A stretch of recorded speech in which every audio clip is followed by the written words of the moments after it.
नमस्कार साथियों। आज की अपनी प्रतिशत की क्लास।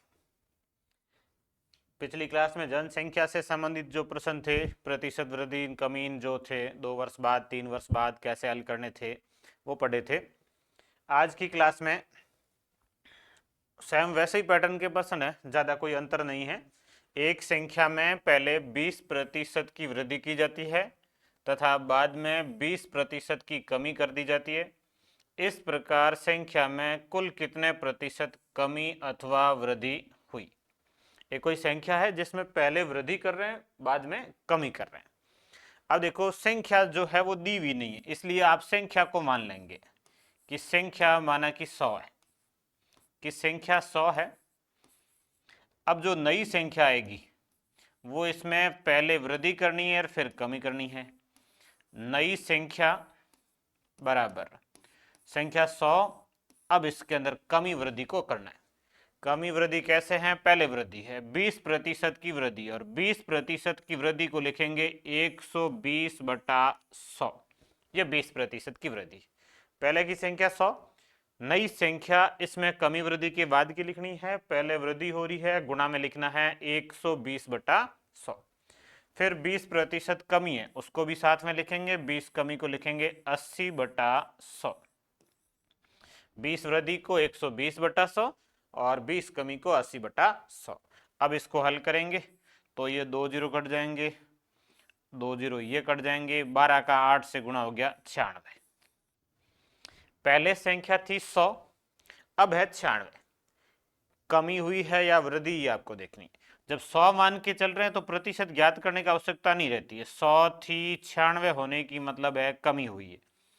प्रतिशत वैसे ज्ञात करने की आवश्यकता नहीं है कि 100 ही है, 100 के ऊपर तुलना करने की आवश्यकता नहीं। 100 से कितना कम हुआ वो परसेंटेज में ही है। कितने परसेंटेज है? 4% है, तो इसमें कमी हुई है। बाकी आप कमी प्रतिशत को सूत्र से ज्ञात भी कर सकते हैं। कमी प्रतिशत का फॉर्मूला होता है कमी हुई 4 की बटे प्रारंभिक मान। पहले कितनी थी संख्या? 100 गुणा 100।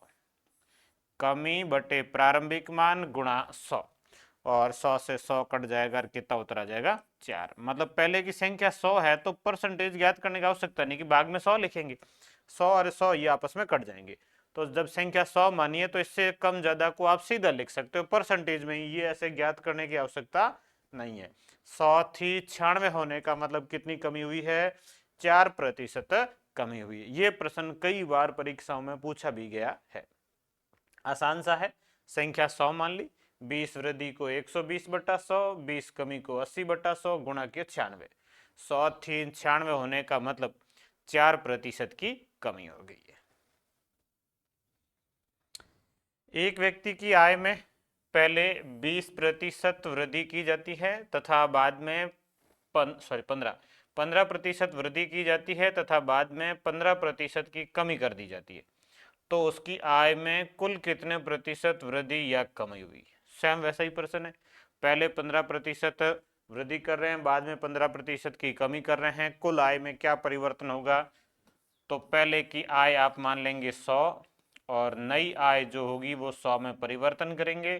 15% वृद्धि को लिखेंगे 115/100, और 15% कमी को लिखेंगे 85/100। 15% वृद्धि और 15% कमी। 15% वृद्धि को 115/100 और 15% कमी को 85/100 लिखेंगे। इसके बाद ये 100 से 100 कट जाएगा, और 5 से ये संख्याएं कट जाएगी 23 बार। ये 5 से कट जाएगा 20 बार। फिर 5 से और कट जाएगा, ये संख्या 5 से कट जाएगी 17 बार, और ये 5 से कट जाएगा 4 बार। 23 गुणा 17 बटे में 4। 17 का 23 से गुणा, 17 तिया 51, हाथ से लगेगा 5, 17 दो 34, 34 और 5 39। 391/4। 391 में 4 का भाग देंगे, 9 चौके 36। उसके बाद 3 शेष बचेंगे, 31 हो जाएगा। 31 में 4 का भाग 7 बार, 7 चौके 28, और उसके बाद शेष बचेंगे 3/4। 3/4 का मतलब 7 दशमलव 97.75। तो ये जो नई संख्या आई है वो पहले संख्या कितनी थी, 100 थी। अब संख्या कितनी आई है, 97.75 आई है। 100 से 97.75 होने का मतलब कमी हुई है। और कितनी कमी हुई है तो घटा लीजिए, कमी प्रतिशत। 100 में से 97.25 घटाएंगे तो शेष बचेगा 2.25। 2.25% की क्या हुई है, कमी हुई है। सेम वैसा ही प्रश्न है, दो में बराबर 10, 20, 30, 15 ऐसे बराबर संख्याएं हो सकती है। ऐसे प्रश्नों का एक सीधा तरीका, यदि आप याद रखना चाहें तो याद कर सकते हैं। जैसे एक में 10% वृद्धि हो और एक में 10% कमी हो, मतलब पहले 10 बढ़ाए फिर 10 घटाए। यदि ऐसी स्थिति आए कि पहले 10% वृद्धि की, पहले और बाद में से नहीं फर्क पड़ता, इक्वल संख्याएं होनी चाहिए, 10% वृद्धि और 10 कमी। अब ऐसा ही प्रश्न 20% वृद्धि और 20 कमी, कौन सा पहले है कौन सा बाद में उससे कोई फर्क नहीं पड़ता है। कमी और वृद्धि दोनों संख्याएं बराबर लिखी हो, जैसे 30-30 हो सकता है कि 30% वृद्धि कर रहे हैं, 30% कमी कर रहे हैं। यही प्रश्न अलग अलग तरीकों से, बहुत सारे तरीकों से पूछा जाता है। 40% वृद्धि, 40% कमी, 15% वृद्धि, 15% कमी, 25% वृद्धि, 25% कमी। ये अलग अलग संख्याएं इस तरीके से हो सकती है, कमी पहले हो वृद्धि बाद में हो, उससे फर्क नहीं पड़ता है। जब ऐसा प्रश्न आए कोई संख्या में आप परिवर्तन कर रहे हैं, पहले 10 बढ़ाया फिर 10 घटाया, या पहले 10 घटाया और फिर 10 बढ़ाया, ओवरऑल क्या परिवर्तन हुआ, तो ये इसका जो परिवर्तन होगा इन दोनों का गुणा करना, 10 गुणा 10, 10 गुणा 10 गुणा करके 100 का भाग देना। जो संख्या है वो गुणा कर लो, 10 गुणा 10 और भाग देना 100 का। ये 2 जीरो कट जाएंगे, कितना आएगा, 1 आएगा। तो इस स्थिति में जो टोटल परिवर्तन होगा वो 1% कमी होगी। 10-10 की स्थिति में 1%, 20-20 गुणा करेंगे 400 होगा, 400 में 100 का भाग देंगे तो 4 आएगा, तो 4% कमी। 30-30 गुणा करेंगे 900 होगा, 900 में 100 का भाग देंगे तो 9 आएगा, -9, 9% कमी। यहाँ 4 चौके 1600 आएगा, 1600 में 16%, 15-15 225 में 100 का भाग 2.25 आएगा। 100 का भाग 15 गुणा 15 225 होता है, 100 का भाग देंगे तो 2.25 आएगा। 25 गुणा 25 625 होता है, 625 में 100 का भाग देंगे तो 6.25। ये इस तरीके से दोनों संख्याओं को गुणा करके 100 का भाग दे दो, इसका सीधा आंसर आ जाएगा। तो ऐसे प्रश्नों में आप सीधा ऐसे भी कर सकते, जैसे ये 15 वाला था, अभी जो कैलकुलेशन की गुणा भाग 8 थे, और ये सीधा किया जा सकता था। 15-15 गुणा करेंगे 225, 225 में 100 का भाग 2.25। इस तरीके से आप प्रश्नों को सीधा कर सकते हो जब संख्याएं बराबर हो। कमी और वृद्धि बराबर हो तब, कमी और वृद्धि बराबर रहती है तो ओवरऑल क्या रहेगा, कमी रहेगी। और वो कमी कितनी रहेगी, दोनों संख्याओं को गुणा करके 100 का भाग देना। अगला, एक संख्या में पहले 10% कमी की जाती है तथा बाद में 10% वृद्धि कर दी जाती है। अभी अपन ने ये पढ़ लिया कि 10 कमी करके 10 वृद्धि करें तो ओवरऑल जो होगी वो 1% क्या होगी, कमी होगी। 10 बढ़ाया और 10 घटाया, दोनों स्थितियों में ओवरऑल जो आएगा वो 1% क्या आएगा, कमी आएगा। ये 1% कमी। 10 बढ़ाया और 10 घटाने की स्थिति में हमेशा 1% कमी। आप ज्ञात भी कर सकते हैं, अभी जैसे था कि आप संख्या को 100 मान लेते हैं, फिर 110/100 की संख्या 100 है, फिर उसमें 10% कमी को आप लिखेंगे 90/100, और फिर 10% वृद्धि को लिखेंगे 110/100। 2 जीरो ये और 2 जीरो ये, 11 गुणा 9 कितना हो जाएगा, 99। पहले कितना था, 100 था, 100 से 99 होने का मतलब संख्या में 1% की क्या आई है, कमी आई है। ओवरऑल जो होगा वो 1% कमी होगा। अब इसके बाद प्रश्न थोड़ा सा अलग है, यहां तक ठीक हो गया। उसके बाद यह कि इस प्रकार प्राप्त संख्या प्रारंभिक संख्या से 42 कम है। इस प्रकार प्राप्त संख्या मतलब नई संख्या, ये प्रारंभिक संख्या मतलब 100 से कितनी कम है? 42 कम है। परसेंटेज में देखें तो कितनी कम है? 1% कम है। 1% कम है, संख्या कम कितनी है? 42 है। मतलब 1% का मान, 1% का जो मान हो रहा है वो 42 है। 1% का मान 42 है। आपको पूछा है कि प्रारंभिक संख्या, प्रारंभिक संख्या मतलब पहले वाली 100%, 100% का मान क्या होगा? तो 42 गुणा 100। 1% का मान 42 है तो 100% का मान 4200 होगा। ये इसका आंसर। 1% कमी होगी, ये चीज पढ़ ली अपने। प्रारंभिक संख्या से 42 कम है, 1% कम है और उसका मान 42। 1% का मान 42, 100% का मान कितना हो जाएगा? 4200 हो जाएगा। अब ये सेम ऐसे क्षेत्रफल में बहुत सारे प्रश्न बनते हैं। क्षेत्रफल, पृष्ठीय क्षेत्रफल और आयतन, इन सब के प्रश्न बनेंगे।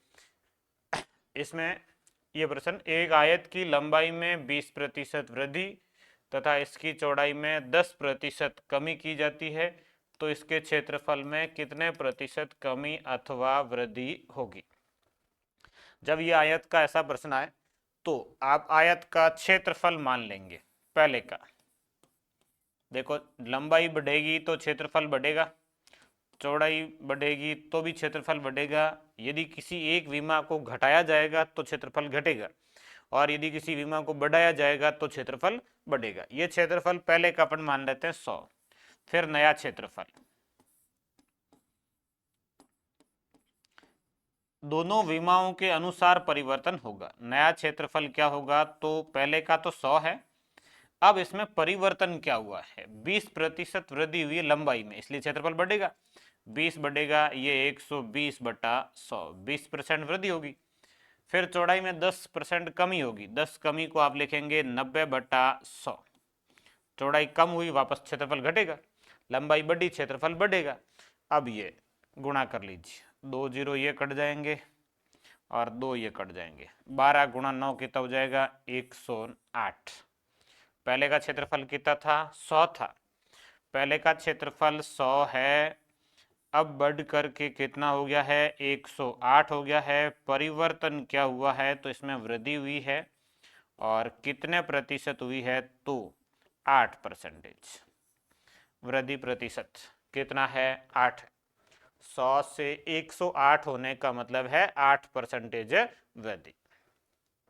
ये आसान सा ही है, लंबाई चौड़ाई के अनुसार आप गुणा भाग करके हल कर लीजिए। ऐसा ही है, एक आयत की लंबाई में 20% वृद्धि, इसकी चौड़ाई में 20% कमी। उत्तर क्या आएगा? 4% कमी आएगा, अभी पढ़ लिया। 20 बढ़ा के 20 घटाएंगे तो जो परिवर्तन होगा वो हमेशा 4% कमी होगा। आप मान के भी कर सकते हैं कि आप आयत का क्षेत्रफल 100 मान लेते हैं, नया क्षेत्रफल 20 वृद्धि का 120/100 और 20 कमी का 80/100। ये 2 0 ये कट गए और 2 ये कट गए।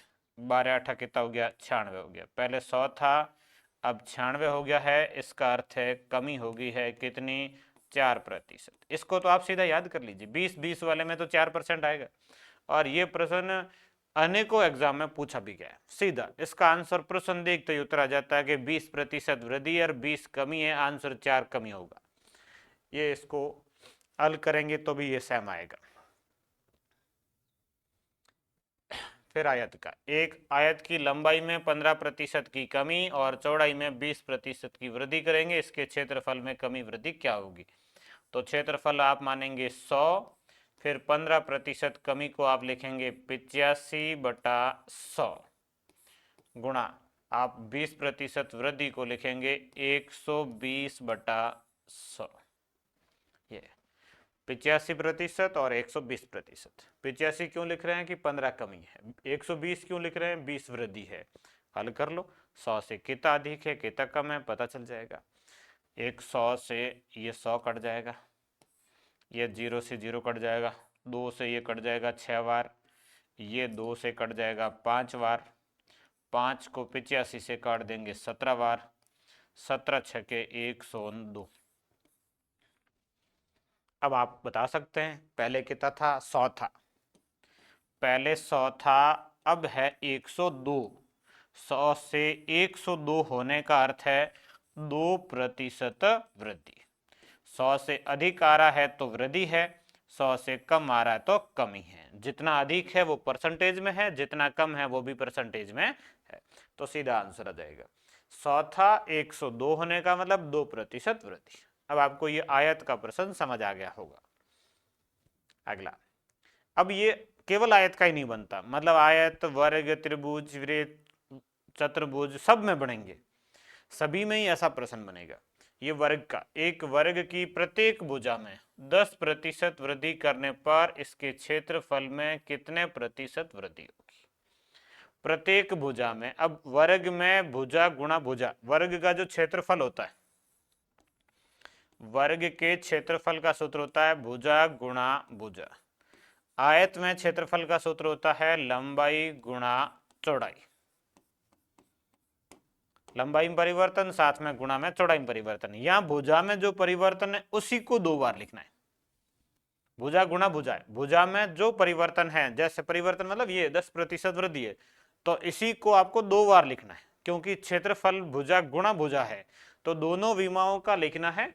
10% जो वृद्धि है इसको 2 बार लिखना है। तो आप पहले का क्षेत्रफल मानेंगे 100, नया क्षेत्रफल आएगा वो 100 गुणा 10% वृद्धि को 110/100 वर्ग है, इसलिए इसको 2 बार लिखना। आयत होता तो अलग अलग विमाएं होती, वर्ग में एक ही विमा है ये भुजा, और लेकिन ये भुजा गुणा भुजा होता है, इसलिए 2 बार लिखना है, ये ध्यान रखना है। वर्ग में इसको 2 बार लिखना, भुजा गुणा भुजा, भुजा में जो परिवर्तन है उसको 2 बार लिख लीजिए, 110/100, 110/100, ये 100 और ये 100, 11 गुणा 11 हो गया 121। 100 था, 121 हो गया। 100 से 121 होने का अर्थ है कि इसमें वृद्धि होगी, और ये वृद्धि कितने परसेंट हुई है, 21%। ये इसका आंसर। पहले का क्षेत्रफल 100, नए क्षेत्रफल में परिवर्तन 10% वृद्धि, 10 वृद्धि को 110/100 वर्ग है, 2 विमाएं लिखनी है, 2 बार लिखना है, और गुणा किया तब कितना है 121। 100 से 121 होने का अर्थ है 21% वृद्धि।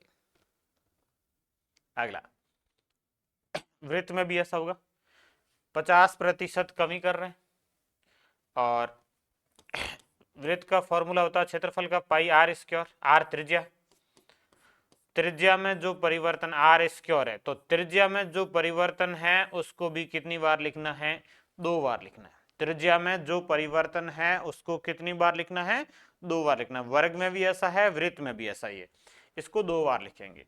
तो आप पहले का क्षेत्रफल मान लीजिए 100, नया क्षेत्रफल 50% कमी का, तो 50% कमी को आप 50/100 लिखेंगे। 50 कमी है तो शेष 50 ही बचेगा, तो 50/100, और 2 बार लिखना है 50/100, 50/100, 50/100, ये 2 जीरो कट जाएंगे, 2 जीरो ये कट जाएंगे, 5 गुणा 5 कितना हो गया, 25 हो गया। पहले 100 था, अब 25 है। पहले का क्षेत्रफल 100, अब घटकर 25 हो गया, इसका मतलब इसमें कमी कितनी हुई है, 75 की। तो कमी प्रतिशत कितने प्रतिशत है, 75। इसमें विद्यार्थी कई बार गलती कर देता है।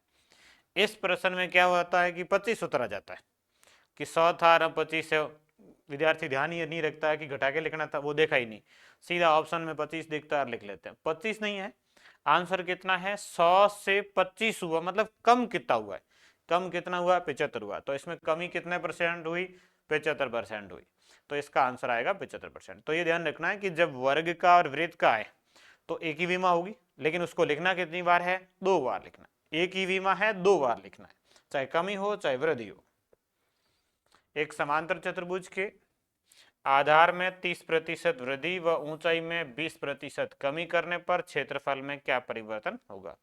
समांतर चतुर्भुज का क्षेत्रफल आधार गुणा ऊंचाई होता है, तो आधार गुणा ऊंचाई है, तो आधार का परिवर्तन और ऊंचाई का परिवर्तन दोनों लिखने। क्षेत्रफल 100 मान लिया, 30% वृद्धि को लिखेंगे 130/100, और 20% कमी को लिखेंगे 80/100। ये 200 इधर कट गया, अरे ये इधर कट गया। 13 8 149, पहले 100 था, अब 104 हुआ। 104 होने का मतलब 4% वृद्धि होगी। 100 से 104, 100 से 104 का मतलब वृद्धि हुई है। 100 से अधिक हो रहा है, कितना अधिक हो रहा है, वृद्धि परसेंटेज कितना है, तो 4। तो इसका आंसर आएगा 4%। इनमें कैलकुलेशन में भी ज़्यादा दिक्कत तो नहीं है, नॉर्मल नॉर्मल संख्याएं आती, आसानी से हल कर सकते हैं। बस ध्यान ये रखना कि लिखना कैसे, 2 बार लिखना है। ये सारी चीज़ें क्लियर हो जाएगी, बहुत सारे प्रश्न आएंगे, डाउट नहीं आएगा। समांतर चतुर्भुज का हो गया। अब ये प्रश्न घन में भी आता है। घन में ये प्रश्न 2 तरीकों से आता है।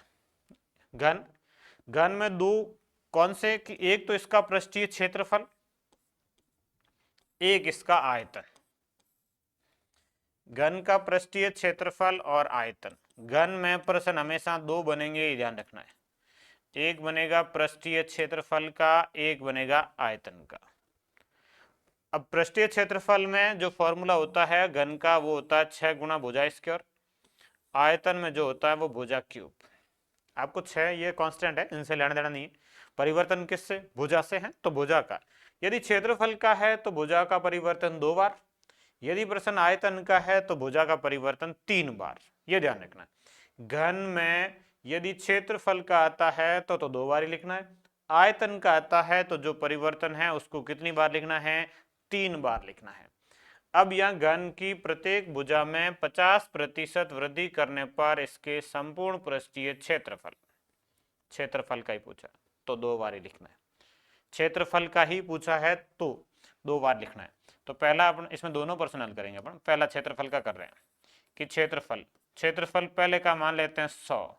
नया क्षेत्रफल 100 गुणा 50 वृद्धि का, 50 वृद्धि का लिखेंगे 150/100 गुणा 150/100, 2 जीरो ये और 2 ही, 15 गुणा 15 225।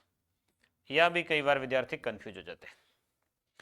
पहले कितना था, 100 है, अब कितना हो गया है, 225 हो गया। तो वृद्धि कितनी हुई, 100 से 225 होने में वृद्धि है जो है वो 125। तो इसका आंसर आएगा 125%। क्षेत्रफल में कितने प्रतिशत वृद्धि होगी, 125% होगी। यदि क्षेत्रफल का पूछा, प्रश्न नंबर क्षेत्रफल का ही है, यह आंसर आएगा। लेकिन यही प्रश्न आयतन का भी पूछा जाता है। इसी प्रश्न को आयतन से पूछते हैं। आयतन में परिवर्तन का पूछे तो जो भुजा में परिवर्तन है उसको 3 बार लिखना है। अपन इसका अल्टरनेट दूसरा प्रश्न आयतन का कर रहे हैं। प्रश्न इसमें नहीं पूछा है लेकिन पूछा जा सकता है परीक्षा में। देखो आयतन, पहले का आयतन मान लेते हैं 100। नया जो आयतन आएगा वो परिवर्तन का आएगा। परिवर्तन 50% वृद्धि है, 50 वृद्धि को लिखेंगे 150/100। आयतन है इसलिए 3 बार लिखना है, 150/100 गुणा 150/100। ये ध्यान रखना है कि इसको कितनी बार लिखना है, 3 बार लिखना है। जो परिवर्तन हो रहा है उसको 3 बार लिखना है, आयतन का लिख रहे हैं। अब गुणा कर लो, 2 जीरो ये और 2 जीरो ये, 1 जीरो ये, इसके बाद 1 जीरो बच जाता है। लेकिन भाग नहीं देंगे, संख्या कट तो जाएगी, लेकिन काटने की बजाय 15 का घन कर लिया जाए तो सरल है। 15 का घन जैसे याद होता है, 15 का घन होता है 3375। 15 का घन 3375 और बटे में बचेगा 10, और 3375 में 10 का भाग देंगे तो 337.5। ये नया आयतन है। पहले 100 था, अब 337.5 हो गया। कितने परसेंट वृद्धि हुई, 100 से 337.5। तो इसमें वृद्धि तो हो रही है, कितने परसेंट होगी, घटा लीजिए 100 इसमें से, 100 घटाएंगे शेष बचेगा 237.5। ये इसका आंसर है। यदि आयतन का पूछा होता तो ये, क्षेत्रफल का पूछा तो ये। तो इसमें ध्यान ये रखना है कि जब प्रश्न क्षेत्रफल का आए तो परिवर्तन को 2 बार लिखना है, जब प्रश्न आयतन का आए तो परिवर्तन को 3 बार लिखना है। ये ऐसा घन में भी ऐसा है और गोले में भी ऐसा है। घन, गोले और अर्धगोले तीनों में यदि यह प्रश्न आए, घन का, गोले का और अर्धगोले का, तीनों में सेम रहेगा। क्षेत्रफल का है तो 2 बार, आयतन का है तो 3 बार। ये आयतन का आ गया। अगला प्रश्न, एक घन की प्रत्येक भुजा में 20% कमी करने पर इसके आयतन में कितने प्रतिशत तक कमी होगी? ये आयतन का है। अब आप ध्यान रखेंगे कि ये आयतन के प्रश्न में परिवर्तन को 3 बार लिखना है। 20% कमी को आप लिखेंगे 80/100 गुणा 80/100 गुणा 80/100, 3 बार लिखना है। जो परिवर्तन है उसको कितनी बार? 3 बार। ये 2 जीरो, ये फिर 2 जीरो और एक ये जीरो। अब यहाँ 8 का घन, 8 का घन होता 512 और इसके अंदर भाग देंगे किसका? 10 का। 512 में 10 का भाग 51.2। और होता ये है कि इस प्रश्न में पहले ऑप्शन में ये लिखा होता है 51.2 और सीधा भर देते हैं। ये कमी नहीं है, ये नया आयतन है। पहले 100 था, अब 51.2 है। कमी कितनी हुई है? 100 से 51.2 होने में कमी कितनी है? तो 100 में से 51.2 घटाओ, कमी प्रतिशत, तो ये कमी आएगी 48.8। 51.2 जो है ये नया आयतन है। कम कितना हुआ है? तो 100 में से इसको घटाएंगे, तो इसका आंसर आएगा 48.8। विद्यार्थी इसका आंसर कई बार पहले ऑप्शन को देख के कर लेते हैं कि पहले ऑप्शन में ये लिखा होता है, दिख जाता सीधा सा, लेकिन ये आंसर नहीं है। आंसर ये है 48.8। अब आपको क्षेत्रफल और आयतन की चीजें अंतर समझ में आ गया कि कैसे करना है। क्षेत्रफल परिवर्तन 2 बार, आयतन परिवर्तन 3 बार, बस। अगला, एक बेलन की त्रिज्या में 20% वृद्धि तथा ऊंचाई में 20% कमी करने पर इसके आयतन में कितना प्रतिशत परिवर्तन होगा? बेलन का जो फॉर्मूला होता है आयतन का पूछा गया। आयतन का फॉर्मूला होता है पाई आर स्क्वायर एच। यह आयतन का फॉर्मूला है। या r square h, r square मतलब त्रिज्या में जो परिवर्तन है उसको लिखना है 2 बार। आर स्क्वायर है मतलब आर गुणा आर है। त्रिज्या में परिवर्तन 2 बार और ऊंचाई में जो परिवर्तन है वो 1 बार। टोटल आयतन है तो परिवर्तन 3 बार तो लिखना है ही। आयतन है 3 बार लिखना ही है परिवर्तन, लेकिन उस 3 में 2 तो त्रिज्या है, 1 ऊंचाई है। 3 बार लिखना है। 3 बार में 2 बार जो परिवर्तन वो त्रिज्या का लिखना है, 1 बार परिवर्तन वो ऊंचाई का लिखना है। ये प्रश्न चाहे बेलन का है चाहे शंकु का है, कोई परिवर्तन नहीं है। बेलन और शंकु दोनों के फॉर्मूले एक जैसे ही होते हैं। शंकु के फॉर्मूले में इसके बट्टे में 3 होता है, बाकी कोई अंतर नहीं। तो पाई और 1/3 ये चीजें कांस्टेंट है। परिवर्तन तो त्रिज्या और ऊंचाई का है, तो इन में दोनों में सेम रहता है। चाहे प्रश्न शंकु का हो चाहे प्रश्न बेलन का हो, उससे कोई फर्क नहीं पड़ता। अब बेलन की त्रिज्या में 20% वृद्धि, ऊंचाई में 20% कमी। आप आयतन मान लेंगे 100, 20% वृद्धि को लिखेंगे 120/100 और त्रिज्या का जो परिवर्तन है उसको 2 बार लिखना है 120/100। 20 वृद्धि को 2 बार लिखना, ऊंचाई वाले को 1 बार लिखना। 20 कमी है, 20 कमी को आप लिखेंगे 80/100। त्रिज्या का 2 बार, ऊंचाई का 1 बार। बेलन हो चाहे शंकु हो, दोनों का एक जैसा। त्रिज्या में परिवर्तन 2, ऊंचाई में 1। अब इसको हल कर लो। ये 2 जीरो कट जाएंगे, 2 जीरो और कट जाएंगे, 1 जीरो कट जाएगा, 10 का भाग बाद में दे देंगे। 12 का 12 से गुणा 144 गुणा 8/10। 144 का 8 से गुणा, 8 चौके 32, 32 3 35, 8 3 11, 1152/10 बराबर 115.5। 10 का भाग देंगे तो एक संख्या छोड़ के दशमलव लग जाता है, तो संख्याएं काटी नहीं। बाकी 2 से कट तो सकता था, लेकिन ये आसान रहता। 10 का भाग देना आसान है, तो ये 115.2। पहले आयतन था 100, अब हो गया 115.2। इसमें हुई है वृद्धि, कितनी है? 100 से कितना अधिक है? 115, 15.2%। ये इसका आंसर आएगा 15.2 प्रतिशत। इस तरीके से आप इसको हल कर सकते हो। आसानी से आपको ये समझ में भी आ गया है, कोई ज़्यादा डाउट नहीं है इस प्रश्न में। आयतन का है, ध्यान ये रखना है परिवर्तन 3 बार लिखना है, लेकिन उस 3 में त्रिज्या और ऊंचाई अलग अलग आ जाए तो त्रिज्या 2 बार, ऊंचाई 1 बार। अगला, वर्ग की भुजा में 20% वृद्धि करने पर इसके परिमाप में कितने प्रतिशत वृद्धि होगी।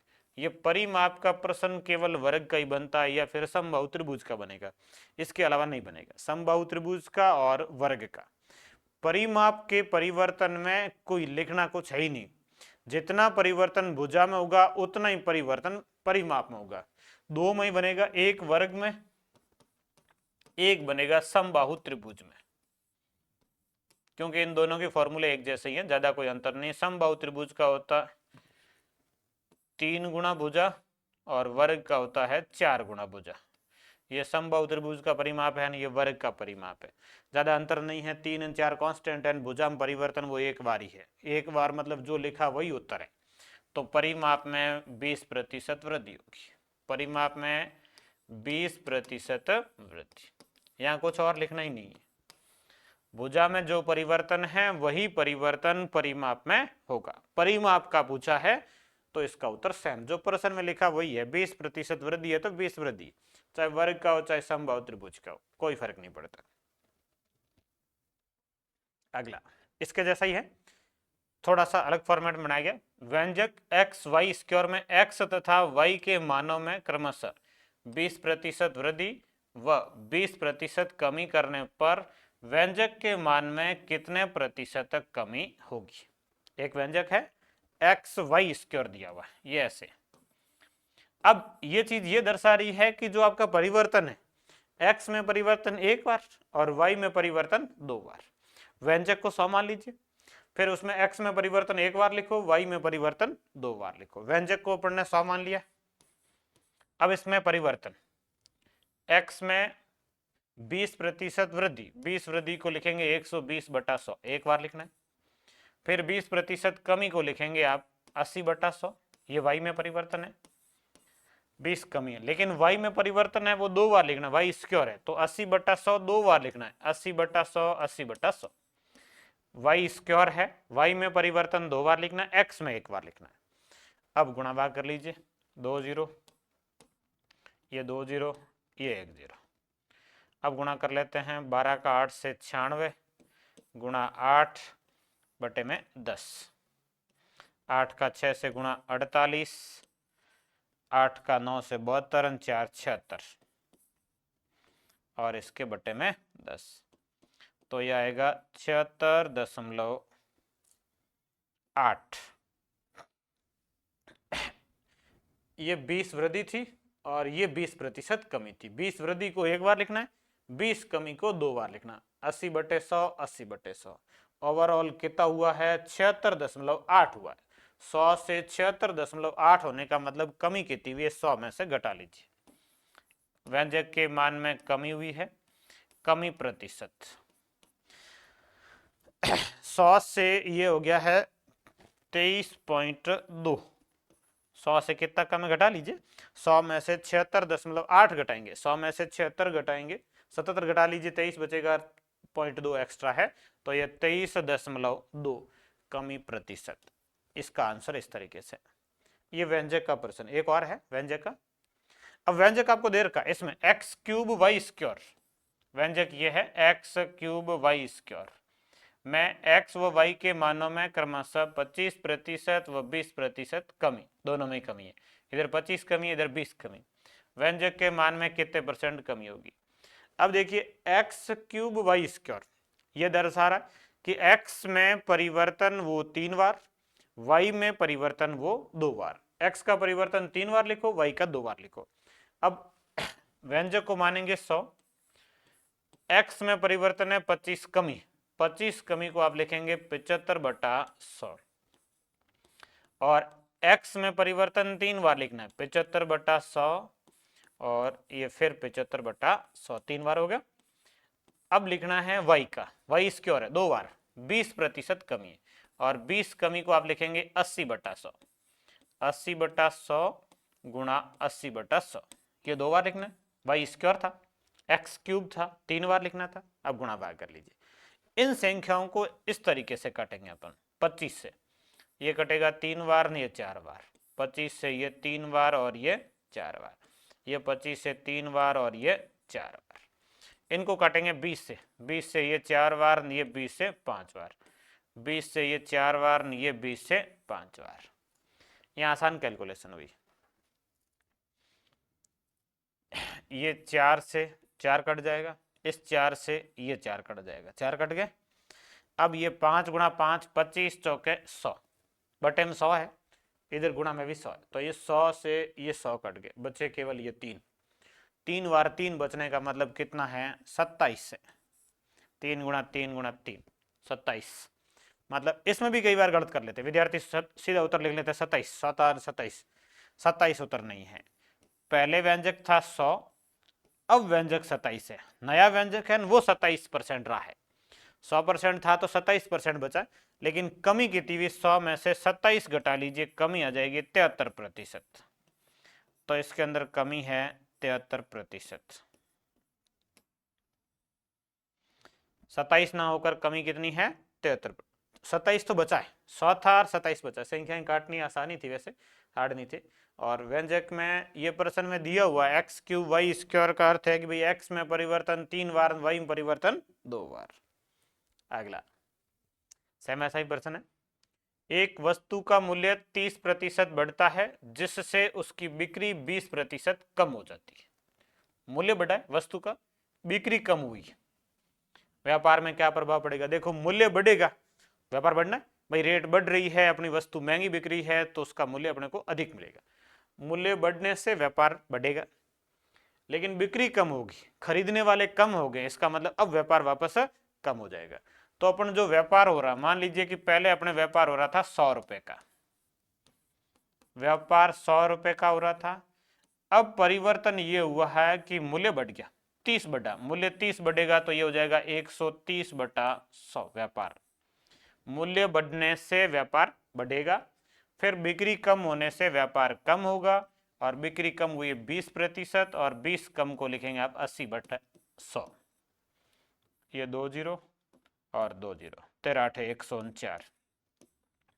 व्यापार में क्या परिवर्तन हुआ, अब आप सीधा बता सकते हैं। 100 था व्यापार, अब 104 रुपए का व्यापार हो रहा है, व्यापार में वृद्धि हुई है, कितने प्रतिशत हुई है, 4%। वृद्धि प्रतिशत कितना, 4, ये इसका आंसर है। व्यापार 100 था, मूल्य बढ़ने से बढ़ेगा और बिक्री घटने से वापस घटेगा, ओवरऑल कितना बचा है, 104 बचा। 100 से 104 मतलब 4% वृद्धि।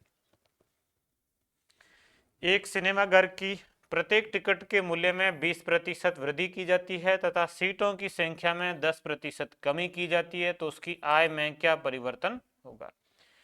प्रत्येक टिकट के मूल्य में 20% वृद्धि हुई और सीटों की संख्या में 10% कमी हुई, आय में क्या परिवर्तन हुआ।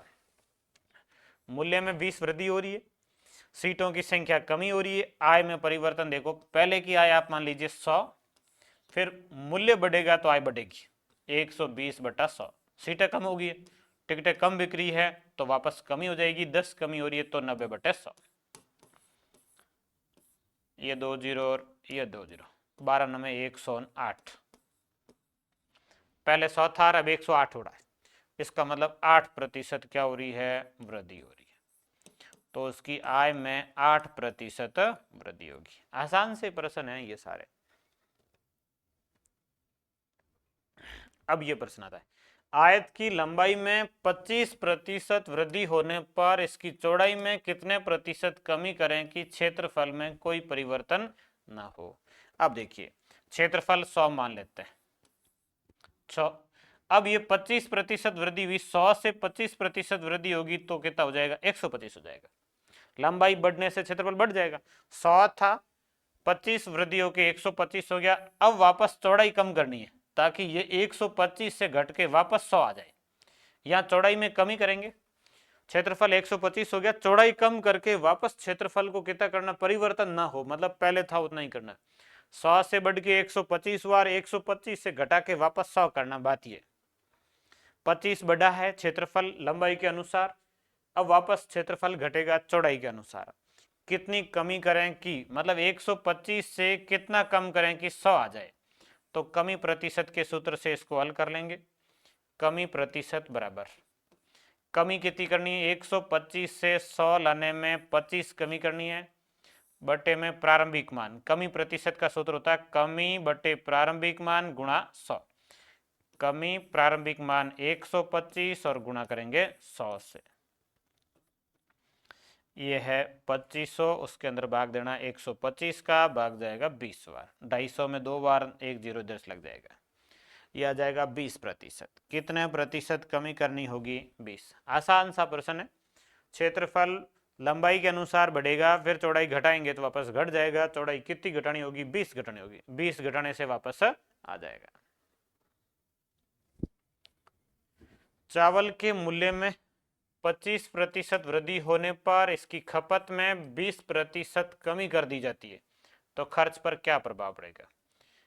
खर्च मान लीजिए 100 रुपए का था, मूल्य 25 बढ़ा तो खर्च बढ़ जाएगा 125 बटा 100। फिर इसकी खपत 20% कम हुई तो खर्च वापस कम हो जाएगा 80 बटा 100।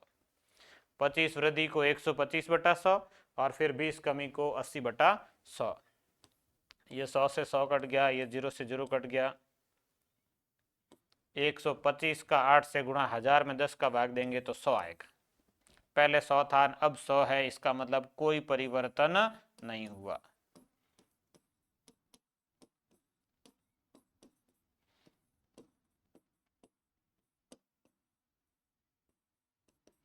सौ था, अभी भी 100 ही है, मतलब परिवर्तन नहीं हुआ।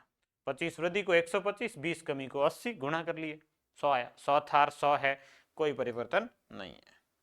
अगला, चाय के मूल्य में 50% वृद्धि होने पर इसकी खपत में कितने प्रतिशत कमी करें कि खर्च केवल 20% बढ़े। थोड़ा सा लगाए। चाय के मूल्य में 50% वृद्धि होने पर इसकी खपत में कितने प्रतिशत कमी करें कि खर्च में खर्च में 20% वृद्धि हो। खर्च बढ़ना चाहिए, तो खर्च पहले का मान लेते हैं 100। अब मूल्य बढ़ेगा तो खर्च बढ़ेगा, 50 बढ़ने से खर्च हो जाएगा 150।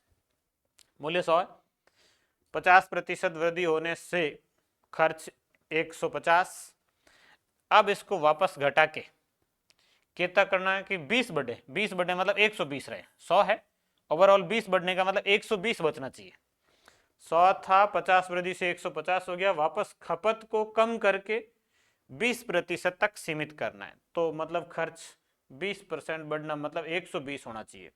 150 से 120 लाने के लिए आपको कितनी कमी करनी ये पूछा गया है। कमी प्रतिशत, कमी कितनी करनी, 150 से 120, 30 की। 30 बटे प्रारंभिक मान 150 और गुणा 100। यहाँ प्रारंभिक मतलब जिससे कम कर रहे हैं ये होगा, वो नहीं होगा 100। प्रारंभिक मान मतलब कम किससे कर रहे हैं, 150 से कर, तो प्रारंभिक मान 150 होगा। अब 0 काट लीजिए। 3 15 से 5 बार, 100 में 5 का भाग 20 बार, तो ये इसका आंसर आएगा 20%। कितने परसेंट कमी करनी होगी, 20% कमी करेंगे तो 20 केवल खर्च बढ़ेगा।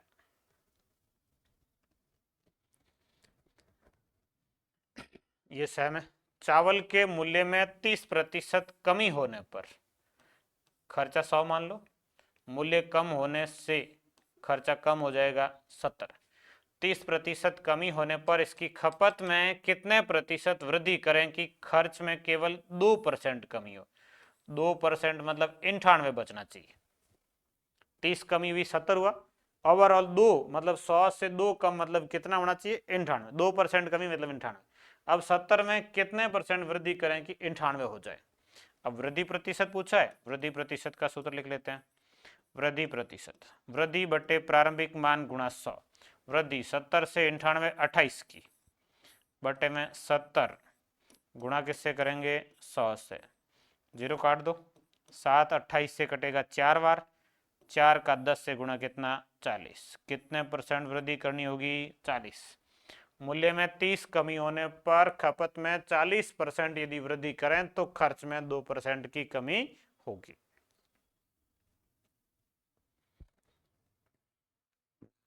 अगला, चावल का मूल्य 30 रुपए प्रति किलोग्राम से बढ़कर 40 रुपए प्रति किलोग्राम हो जाता है, तो इसकी खपत में कितने प्रतिशत कमी करें कि खर्च में कोई परिवर्तन ना हो।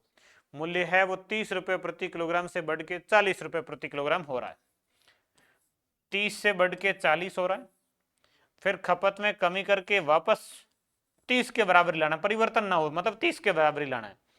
30 से बढ़ के 40 बार 40 से घटा के 30 लाना, ये रुपयों में ही है, परसेंटेज में नहीं है। 40 से घटा के 30 करना, वापस परिवर्तन नहीं हो, मतलब जैसा पहले था वैसा करना था। 30 था, बढ़ के 40 हुआ, 40 को घटा के 30 करना है। कितनी कमी करें? कमी प्रतिशत 40 से 30 कितना कम करना है? 10 बटे प्रारंभिक मान पहले कितना? 40, जिससे घटा रहे हैं वो प्रारंभिक मान, और गुणा किससे करेंगे? 100 से। 0 काट दो, और 100 में 4 का भाग 25%। कितने परसेंट कमी करनी होगी? 25% कमी करनी होगी। इस तरीके से आप इसको कर सकते हो। अगला, शक्कर का मूल्य 120 रुपए प्रति किलोग्राम से घट के 100 रुपए प्रति किलोग्राम हो जाता है। इसकी खपत में कितने प्रतिशत वृद्धि करें? खर्च में कोई परिवर्तन नहीं हो, परिवर्तन नहीं हो, मतलब 120 है, घट के 100 हुआ है, वापस बढ़ा के 120 करना, परिवर्तन नहीं हो, मतलब जैसा पहले था वैसा करना है। 120 घट के 100 हुआ, 100 से बढ़ा के 120 करना है। 100 से बढ़ा के 120 करना है, तो आपको कितने परसेंट वृद्धि करनी होगी? वृद्धि प्रतिशत, वृद्धि प्रतिशत के लिए वृद्धि कितनी करनी? 100 से 20, 20 बटे प्रारंभिक मान कितना? 100 गुणा 100, 100 से 100 कट जाएगा, कितना आएगा? 20% वृद्धि करनी होगी। 120 से घट के 100 हुआ है, 100 से बढ़ा के 120 करना है, मतलब वृद्धि कितनी करनी है? 20% करनी है। चलो, अगली टाइप के प्रश्न अपन अगली क्लास में पढ़ेंगे।